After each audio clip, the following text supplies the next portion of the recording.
Assalamu alaykum Runi efendi. Bugungi programmamizga alayda vaqt ajratganingiz uchun ko'p rahmat. Programmamizga xush keldingiz. Siz Uyg'ur folklori madaniyati tadqiqotchisi bo'lib sifatingiz bilan Uyg'urlarning to'y nikoh turmushi haqida tadqiqot ilib beribsiz hamda 2013-yili doktorlik dissertatsiya maqolangizni Uyg'urlarning to'y nikoh turmushini tema qilib yozibsiz. Sizning mush tema haqida tadqiqot ilib berishingizga ta'sir ko'rsatgan omil va sabablar nima? Va alaykum assalom Shadiye, qanday holingiz yaxshi bo'libsiz? Ko'p rahmat. Men insonshunoslik o'qigan. Insonshunos bo'lish sifatimda men jamiyatniki qanday bo'lib tashkil shakliga kelib qolganga qiziqaman. Bugungi davrda har bir jamiyatniki shakli uchun ham tashkilishiga hukumat devlet qonun nihoyatda cho'ng ta'sir ko'rsatdi. Lekin uningdan boshqa devlet hukumat ta'sir ko'rsatmagan omillar ham shakllar bor. Uyg'urlardek o'zining hukumat bo'lmagan xalq bo'lsa, shu hukumat ta'siri ko'rsatmagan omillar muhimroq bo'ldi. U omillar biz insonshunoslikda asosan chuqandarchilik deymiz. Uyg'urlarning jamiyatiga qarasak, uni shakllantiradigan birdan bir muhim omil to'y to'kinlar bo'ldi.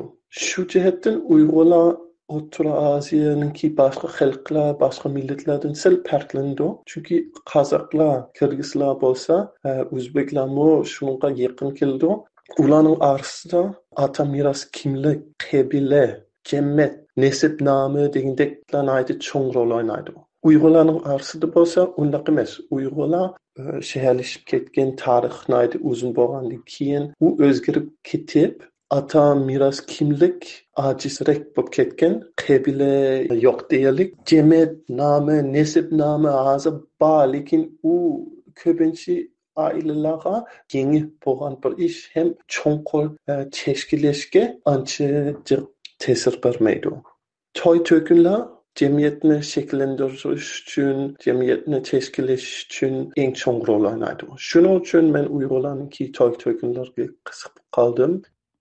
Runi efendi, siz Uyg'ur tilini to'liq mukammal ham to'liq so'zlaysiz. O'zingizning o'y fikrlaringizni og'iz tili va yoziq tili bilan bemalol ifoda qila olasiz. Siz bilan hatto bir qancha qitim butunlay Uyg'ur tilida ziyorat suhbatda bo'ldik. Shu topdimi Uyg'ur tilida so'zlashib turibdimiz. Sizdagi bu Uyg'ur tili o'rganish ishtiyoqi nerdan kelgan? Qanday paydo bo'lgan? Hamda Uyg'ur tilini siz nerda qanday o'rgandingiz? Men bildigan Challa Uyg'urchimning ko'pinchisini Uyg'urlar bilan paranglashib, vaqt o'tkazib turgan vaqtlarimda o'rgangan. Men oldi bilan Berlinda Uyg'urcha o'rganmoqchi bo'lgan vaqtimda vatanga borishdan burun asli Uyg'urcha dars anglamoqchi, lekin bu yerda Uyg'urcha dars bo'lmagandan keyin men o'zbekcha dars angladim. Bir mezgil grammatikasininki asosliqni o'rganish uchun hem kütüpxanadan ve tordan bir neçe kitaplarını tapdım. Hem Berlin'deki Uyghur dostlarım bilen paranglashib bo'libmuş akalarim batdimuş yerda manga nihoyatda jiq yordam bergan. Shularniki yordam bilan Uyg'urchaniki eng asosliqni o'rganib bo'lib Qashqarga bordim. Men 2010-yildan tortib 2012-yilgacha Qashqarda turdim. Cemi 2 yilga yaqin balamni elib Qashqarda turdim. Uyg'urcha maktabga bordi, Uyg'urcha yesliga bordi. Balam shu vaqtda Uyg'urchani o'rgangan edi. Nihoyatda yaxshi, mendan yaxshi so'zlaydi. Qaytib kelgandan keyin, jiq ishlatmagandan keyin balam afsuski Uyg'urchani unutib qoldi. Lekin men butunlay unutib qolmadim. Allohga shukr, hozircha so'zlayman. Chunki mushedagi Uyg'ur do'stlarim men bilan Uyg'urchada so'zlaydi. Menga yordam berdi. Hem men Uyg'urcha kitob o'qib turyapman. Lekin men shu eng oxirgi vaqtlarda kitoblarni ilib kelgan, hozir o'qib turyapman. Hem Uyg'urcha ovozli kitobni anglab turyapman. Hozir yana qaytadan Esed Sulaymonki o'zlik va kimlikni o'qiyapman. Yana iz degan romanni o'qib turyapman. Ondan ovozli kitobdan Abduqodir Jaloldan shu Yaponda ko'rgan anglagan ishlar to'g'ri kitobni anglab turyapman hozir ovozli kitobda. İgəlişimizcə, siz doktorluq dissertasiya maqalanızını, yəni Qashqardakı Uyğurlarning to'y nikoh temasidagi maqalangizni yozish uchun Qashqarda bir qancha yil yashab degansiz. Shu jarayonda Qashqardagi nikoh, to'y to'kin, urf-odatlarida qanday gavdalik alayliklarni farq etdingiz? 2010-yilda Qashqarga berib, o'sha yerda Qashqardagi Uyg'urlarning to'y to'kinlarini tadqiqot qilgan edim. Hem Qashqarniki hem Atushninki ko'proq tadqiqot qilgan. Men boshqa yurtlarniki o'xshamaydigan urf-odatlarni ko'rdim, lekin asosan Qashqar bilan Atushning to'y to'kinlarini tadqiqot qilgan. Shu vaqtda 2010dan 2013-yilgacha to'y to'kinlarniki ko'p qismi restoranda qildigan bo'ldi, lekin hammasini emas. Urumchida yana o'xshamaydi, lekin Qashqarda yana jiq amillarni yana uyda qilgan. Shuning uchun uyda qilsa, qo'shnilarning yordami bilan qildi, tuqqanlarning yordami bilan qildi, pul bilanla qilmay, uning ichiga nihoyatda jiq tuqqan ham hakamsoya qo'shnilar kirib qoldi, yordam berdi. Shuning bilan ba'di kelish, sovg'at berish ishlar bilan billa shu to'y to'kinlar jamoatni, oilaninki shaklini gavdalantirdi. Uyg'urlarning to'y nikoh urf-odatlari haqidagi tadqiqotingizni ilib berish uchun bir qancha yil Qashqarda turgan vaqtingizda Uyg'urlarning to'y nikoh an'anaviy turmush odatlari kishilarning orzu qilgan shakli bo'yicha, shundaqla diniy qoida tartiblar bo'yicha erkin ozod ilib berilganmi? Shu vaqtlarda dindan boshqa yana milliy ta'sirmi nihoyatda kuchli. To'yni yana qaytadan Uyg'urninki an'anaviy shakliga qaytaylik degan odamlar xil ko'p bo'lgan. Ba'zilar mashina ishlatmay, shu ot harfsini ishlatadigan bo'ldi. Undan atlas ko'ylakmi nihoyatda moda bo'lib ketgan edi. Oltin doppa degandek kiydiganlar chiqqan. Uyg'urlarninki ko'na odati, ko'na urf-odatlari an'anasi. Shu vaqtdagi Uyg'urlar o'zini Uyg'ur sifatida saqlanish uchun, o'zininki madaniyatni saqlanish uchun qilgan ishlar. Shu vaqtda bo'libmi Urumchidagi voqealardan keyin shu vatandagi Uyg'urlarga nihoyatda muhim bo'lib qolgan. Uni to'ylarninki odatlarda ko'rgili bo'ldi, to'ylarninki simbollarda ko'rgili bo'ldi.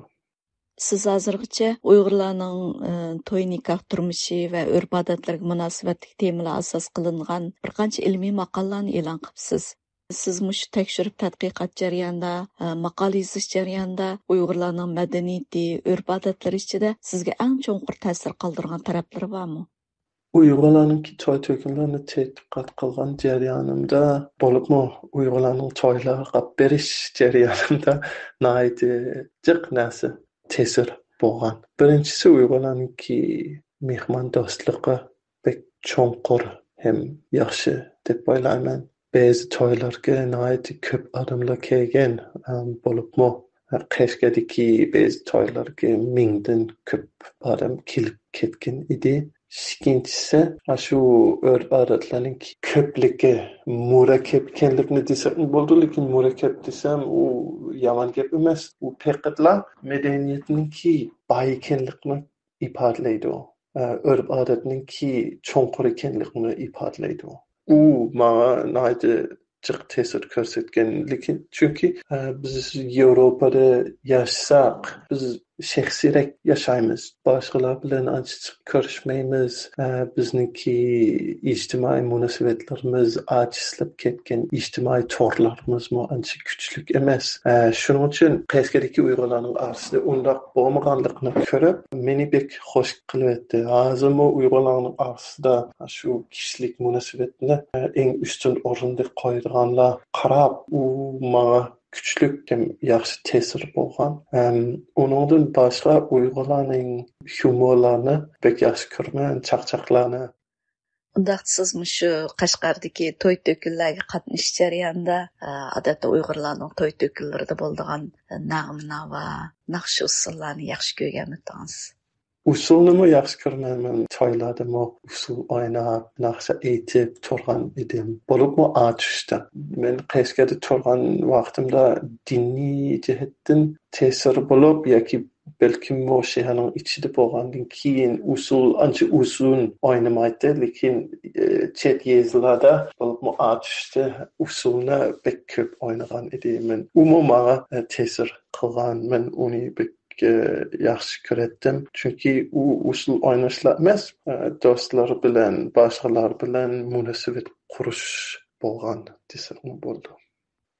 2013 yılı e'lon qilgan doktorluq dissertasiya maqolangizda Qashqardagi Uyg'urlarning to'y nikoh turmushiga oid qaysi nuqtalarni asosli gavdalantirib yozdingiz?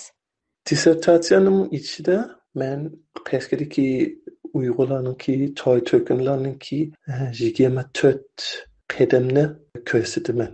Shu chaqda men tushunadigan ko'pincha odamlarning to'ylari uyda bo'lgan. Men to'y desam faqat to'y kuni emas, lekin shu qiz so'rashdan tortib kichik choy, cho'ng choy orqali andin osh suyi berish degan odatmi bor. Shuning bilan to'y kuniga kelsak, to'y kunidan keyin yana ikkinchi to'y kunimi bor. Ayollar keldigan, aningdan keyin tartishmoq degan bir odatmi bor Qashqarda. Uningga kelib, keyin 15 kunlik degan odatlarmi bor turdi. Uningdan keyin uy ko'rsatish bir yilgacha odatlar, urf-odatlar bo'ldi. Dissertatsiyamninki yana bir parchasi to'y to'kinlar bilanla emas, tuqqandochilik tashkillashi bilan bog'landiq bo'ldi. Uyg'urlarning orasida to'y to'kinlar bo'libmi yaqin to'y qilish ya yaqin tuqqan bilan yoki mahallaning ichidagilar bilan yoki yaqin tonish oilalarning orasida to'y qilish jamoatni shakllanish uchun, oilani shakllanish uchun nihoyatda muhim bo'lgan ham cho'ng rol o'ynagan. Undaqda suhbatimizning ikkinchi bo'limini davomlashtiraylik. Sizga ko'p rahmat. Aldı bilan sizdan so'raydiganim 2017 yildan buyon Xitoyning ilib berayotgan Uyg'ur qirg'inchiligidan keyin Uyg'urlarning nikoh, to'y, an'anaviy turmush odatlarida g'oyat zo'r o'zgarish va buzg'unchiliklarning bo'layotganligi hammamizga ma'lum. Sizningcha bu xil holat qaysi jihatlarda eng ko'rinarli ifodalandi deb qaraysiz? 2017 yildan boshlab resmiy nihoyatda cho'ng o'zgarish bo'lgan, ham buzilish bo'lgan Uyg'urlarning urf-odatlarining ichida. Lekin u 2017 yilda boshlanmagan, 2014 yildan boshlab ketdi. 2014 yildan boshlab xalqlarning terrorga qarshi urush degan zulm harakat boshlagandan tortib Uyg'urlarningki to'y to'kinlari ishtik o'zgarishga boshlangan edi. Shu vaqtdan boshlab Qashqar shahrining ichida masalan nikohni faqatla Juma masjidining imomi o'qiydigan ruxsat bo'lgan edi. Odatki mulla yoki yezining masjidining imomi o'qisa qonunsiz bo'lib qoldi. Shu vaqtlarda faqat Juma masjidining imomi o'qisa bo'ldi degan qonun chiqqan. Shuning bilan nikoh nihoyatda qisqartib va qalaymagan vaqtlarda o'qiydigan bo'ldi. Mesela bir imam belki kunda 5'ten 10'gacha nikoh o'qish kerak. Uning ustiga burunkidek jiq odam kelmaydigan bo'ldi. 2010dan 2013 yilgacha men nihoyatda ko'p nikohlarni ko'rdim. Ular odatda uzun bo'lgan. İmam, ya mulla uzun vaqt so'zlab bergan edi. Shu to'y qilgandan keyin qanday qilish kerak, qanday qilmaslik kerak deb so'zlab bergan. U butunlay o'zgarib ketdi, yo'q bo'lib ketdi. Shu Juma masjidining imomi ham vaqt bo'lmagandan keyin, ham hukumatningki nazoratda bo'lgandan keyin u ashuna gap qilishga pitinmay nikohni nihoyat ishtik qo'ydigan bo'ldi. Hem qalayman vaqtlarda qildigan bo'ldi. Shuning bilan cho'ng o'zgarib boshlagan. Siz yuqorida aytib o'tgandek, Qashqarda turayotgan mezgillaringizda, ya'ni 2010 yildan 2013 yilgacha bo'lgan oraliqda va yoki uningdan keyin Uyg'urlarning nikoh o'qish qoida tartiblari, odatlarida o'zgarish bo'lgandan boshqa, yana qaysi taraflarda o'zgarish bo'lgan? Ondan boshqa o'zgarishim bo'lgan. Masalan, Qashqardagi shaharning ichida 2015 yildan tortib cho'qim muzika dansa bo'lish kerak degan qonun chiqqan. toy qilishdan burun cho'qin hukumatga berib 2000 yuan qo'yib berish kerak amanet hukumatga. Ondan keyin naqsha usul bo'lmay qolsa toyda bu pulni qaytarib ololmaydi. Keyin albatta uni qilganlarmi shuni deb lager ya turmaga solib qo'ygan edi. Shuning bilan u texmo ig'ir bo'lib ketdi. Albatta 2016-2017 yildan boshlab u ishlar texmo ig'ir bo'lib qoldi. 2017'deki zor miqdarda tutuş, Uyg'urlarni hem Qozoqlarni turmaga solgandan keyin hem lagerga solgandan keyin yana biz bilayotgan insoniyatga qarshi jinoyat degan harakatlar boshlagandan keyin muhit yana butunlay o'zgarib ketdi. Muhit sharoit nacharlashib ketdi desak albatta texmo to'g'ri bo'ldi. Shuning uchun to'ymo o'zgardi.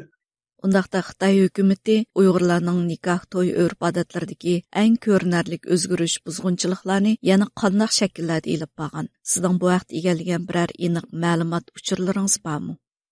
2010dan 2013 yilgacha shu diniy ishlar nihoyatda ochiq deyishgan. Diniy ishlar to'liq hamma odam paranjib turgan hukumatning oldida bek ochiq demisimi qoqmay uyda deyishgan. Nikoh qilsaqmi nikohning ichida diniy dars beradigan imomlarmi nihoyat ko'p bo'lgan. Söhbət jarayonida Qashqarda turayotgan vaqtlaringizda Uyg'ur xalqining diniy e'tiqod, urf-odatlarida xili erkin yashaydigan mazgil bo'lganligini tilga oldingiz. Uningdan keyingi vaqtlarda bu jihatlarda yana qanday o'xshamaydigan ahvollar yuz bergan deb bilasiz? 2014-yildan boshlab u azib ketdi. Chunki shu vaqtdan boshlab ba'zilarni tutadigan ishlar başlagan edi. Bo'libmi diniy sabablar bilan tutishganlar bo'lgan. Masalan, menki tunuydigan bir yezniki imomi bo'lgan edi. Uni tutib 14 yilga kesdi. Nima uchun so'rasangiz, chunki u nikohni to'yxatsiz o'qigan edi. Shuning uchun uni 14 yilga kesgan edi. Shundan boshqami shu diniy mazmunli yupenlarni uyda saqlangan deb tutishga boshlagan edi. Shu vaqtdan tortib shu uyning ichiga kirib uy tekshirish degan harakat boshlagan edi. Shuning uchun odamlar asta diniy ishlar to'g'ri paranglashdan qo'rqib ozroq yoki chetrak yerlarda paranglashgan bo'ldi. Lekin 2010dan 2003gacha u meningcha ochiq sal erkinroq bo'lgan edi. Ba'zilarmi ochiq bizningki to'yda usul o'ynasa bo'lmaydi, cho'qim qarab kiyish kerak, naqsha aytsa bo'lmaydi degan gaplarni qilgan. Qo'rqmay 2014-yildan keyin uni qilolmaydigan bo'ldi. Qilsa bek ochiq qilmaydigan bo'ldi. Mexfi qildigan bo'ldi. Xitoyning yaqinqi yillardan buyon Uyg'ur diyorida Uyg'urlar qarta ilib berayotgan irqiy qirg'inchiligi bilan tang Xitoy hukumatı Xitoylarni Uyg'ur qizlariga o'ylanishga oshkor chaqiriq qilmoqda. Sizningcha buning Uyg'urlarning an'anaviy nikoh to'y urf-odatlariga ilib kelgan ta'siri qanday bo'ldi? Urf-odat har doim siyosiy, iqtisodiy va diniy sharoit bilan ziq bog'langan bo'ldi. Muhit o'zgarsa, odatmi cho'qim o'zgardi. Shuning uchun o'xshamaydigan muhitlar bo'lgan yerlarda urf-odatmi o'xshamaydi. Yoki o'xshamaydigan davriningki odatlarmi o'zgarib ketdi. Hozir vatanda turmoq bek tez. Hukumatning besimi bek ig'ir bo'ldi Uyg'urlarga. Undan Uyg'ur qizlargami ig'ir besim bo'ldi. Hukumat ularni shunaqa xanzular bilan to'y qilishga besim soldi. Hem Uyg'ur erlarnimi xanzu qizlar bilan to'y qilishga besim soldigan islom bor. Ondan o'ziniki urf-odatdan voz kechib, xanzularniki urf-odatni qabul qilishgami besim solyapti. Shuning uchun Uyg'urlarniki urf-odatlarga hozir besim bo'lyapti. Uning cho'qim o'zgarish bo'lib qoldi shuningdan. Meningcha hukumat o'ylagandek, hukumat xohlagandek o'zgarish bo'lmaydi. Chunki bir millatninki urf-odatni o'zgarishish nihoyat murakkab bir iş buldu. Hem bir halkınki şu ictimai faaliyetlerini, işlerini özgürüş pek murakkep bolgandan keyin uni planlık kılgılı bolmaydı. Lekin menimçe hazır Uygur adetlere çokum sil din jihatdan vaz kechish mumkin. Din suzulup kaldı. Onun içige hem şu hanzularninki örf adetlerine yakınlaşışı mümkün. Bazı amillarni qabul qilishi mümkün. Ondan Uyg'urcha, Uyg'ur madaniyat ojislab ketishi mumkin shuniki besimda. Yuqorida Uyg'ur folklor madaniyati tadqiqotchisi doktor Runi Stenberg apandi bilan o'tkazgan suhbat programmamizning 2 bo'limini huzuringizga sundik.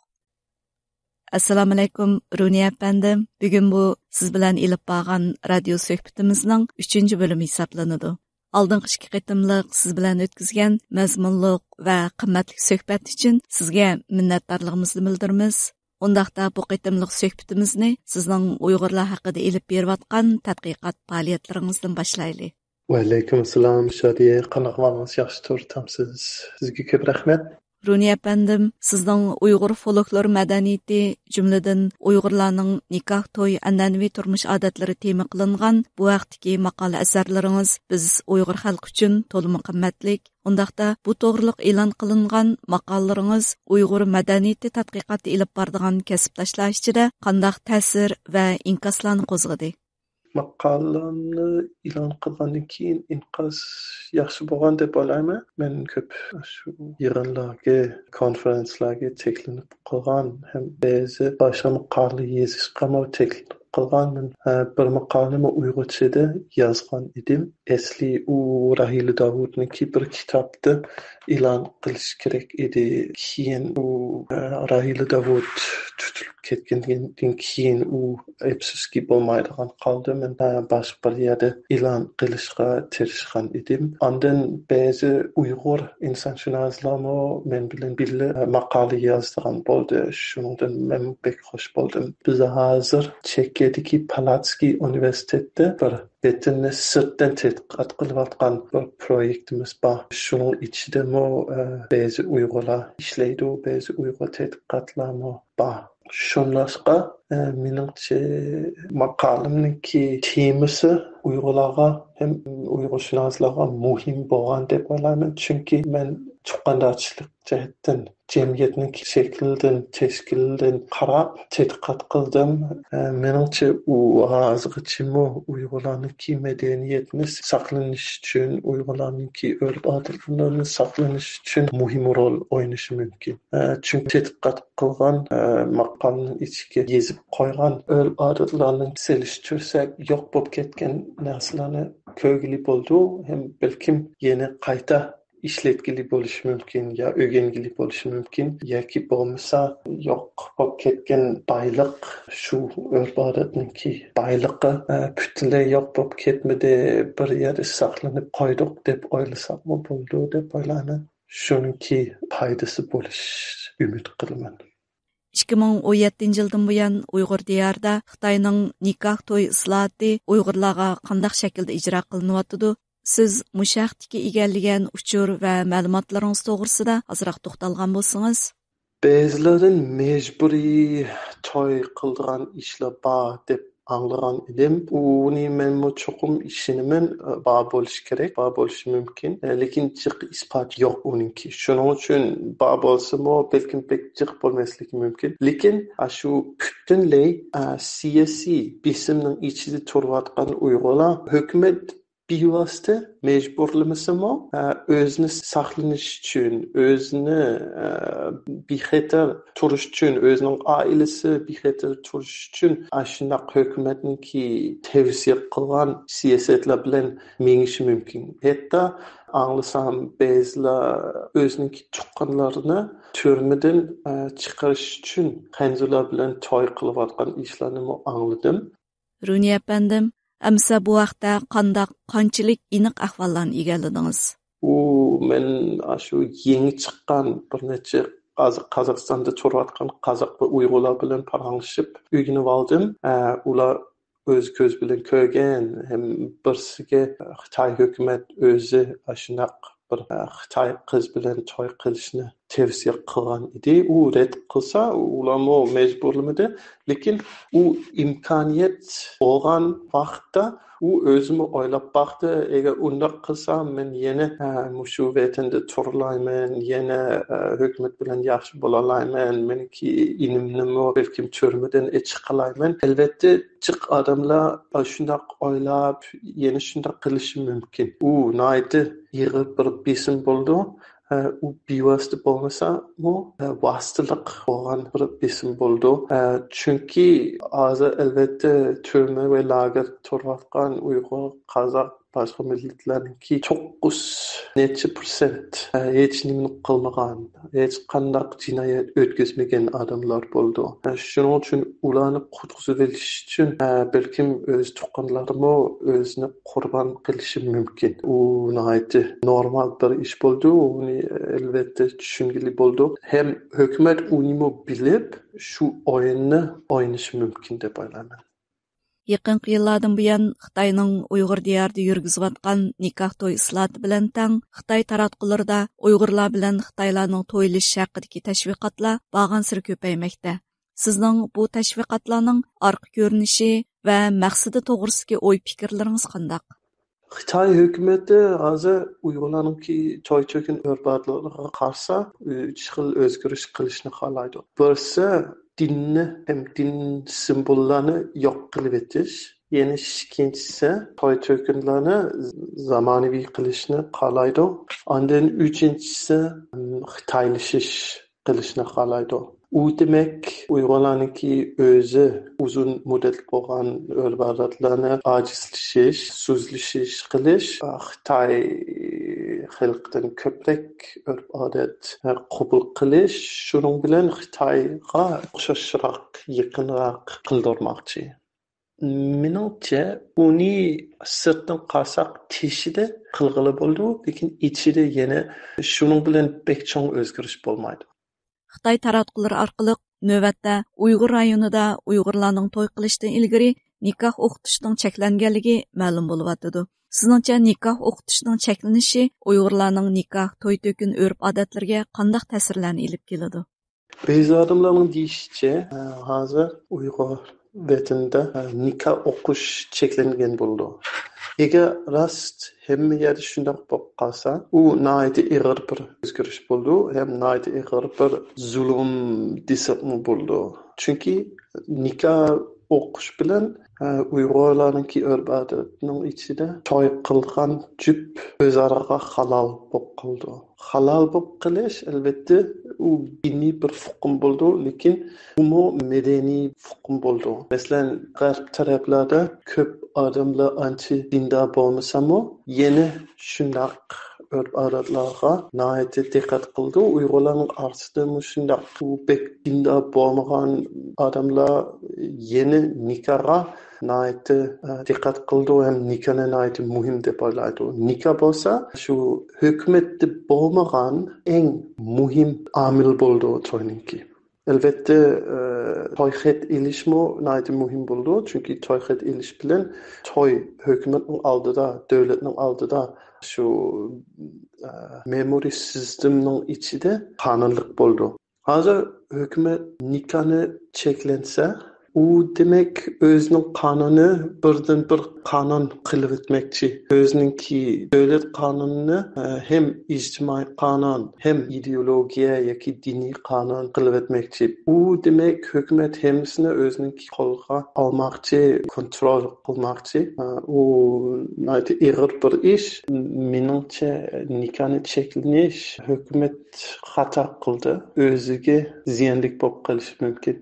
Chunki shuning bilan hem madaniy hem diniy jihatdan Uyg'urlarni haqorat qildigan ishga o'xshab qoldi.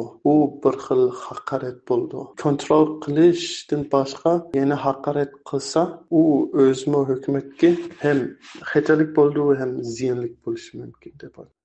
Uyg'urlarning nikoh, to'y, urf-odatlaridagi o'zgarishlar bundan keyingi Uyg'ur avlodlariga, turmushiga qanday ta'sirlarni ko'rsatadi? bu o'zgarishlarni kelgusida qanday oqibatlarni ilib keladi deb qaraysiz? Bugungi o'zgarishlar bilan va xil buzilishlar bilan albatta Uyg'urlarniki urf-odatlari o'zgarib ketdi. Yangi avlodlarga ba'zi odatlar saqlanib qolmaydi. Bo'libmi diniy odatlar yoki diniy simvollik odatlar yo'q bo'lib ketishi mumkin, lekin ba'zi milliy odatlar yo'q bo'lib ketishi mumkin. Undan Xitoy bilan yaqinroq bo'lgan odatlar yoki Xitoydan ilib olgan odatlar normal bo'lib ketishi mumkin. Shuning uchun yangi avlodlar o'zini shu burunqiga qaraganda ozroq dinlik hem Xitoylarga yaqinroq deb o'ylashi mumkin. Lekin Uyg'urlarning to'y to'kinlarga doir urf-odatlar ko'p o'zgarib kelgan bo'lsa-mu, bir jihatdan uning yadrosi nihoyatda puxta bo'lgan. Shuning uchun meningcha kelgusida yadrosi yana puxta bo'lib turdi. Teshidagi shakllar o'zgarib tursa-mu, asosliq tashkiliy asan o'zgarmaydi. Menimcha Uyg'ur to'y to'kinlar odatlari Uyg'urlarning madaniyatini va kimlikni saqlanish uchun hem vatan ichida hem sirtda muhim rol o'ynashi mumkin. Növbətdə xalqaradakı vəziyyət küzətküçiləri və analizçilar Uyğur qız ayollarını Xitaylar bilan to'y qilishga majburlashi irqiy qirg'inchilikning bir shakli, Uyg'urlarning to'y murosimlarini xitoylashtirish madaniyat assimilyatsiyasidir deb qarmoqda. Siz bu masalaga qanday qaraysiz? Hozir assimilyatsiya qilishga pek tirishyapti. Hamma jihatdan qarsak, urf-odatlar bo'lsa, din bo'lsa, til bo'lsa, shu normal kundalik ishlarga qarsak, hatto shu uyning ichidagi jabduqlarga qarsak, hukumat hozir Uyg'urlarni assimilyatsiya qilishga pek tirishyapti. Uyg'urlarni assimilyatsiya qilsa, yana Uyg'urlarningki yerni, tabiiy boyliqni, emgakni ilib o'ziningki iqtisodiy sistemining ichida erkin ishlatalaymiz deb o'ylaydi. Uning ustiga Uyg'urlarni assimilyatsiya qilsak, yana biz qarshi turadigan Uyg'urlar chiqmaydi deb o'ylaydi. Uni menimcha madaniy irqiy qirg'inchilik desak bo'ldi. Medeniyetni, urf-odatni, tilni yo'q qilib etish bilan Uyg'urlarningki kimlikni, Uyg'urlarningki qarshi turish harakatni yo'q qilib etmoqchi. Yuqorida Uyg'ur folklor madaniyati tadqiqotchisi doktor Runi Stenberg apandi bilan o'tkazgan radio suhbatimizning 3-bo'limini huzuringizga sundik.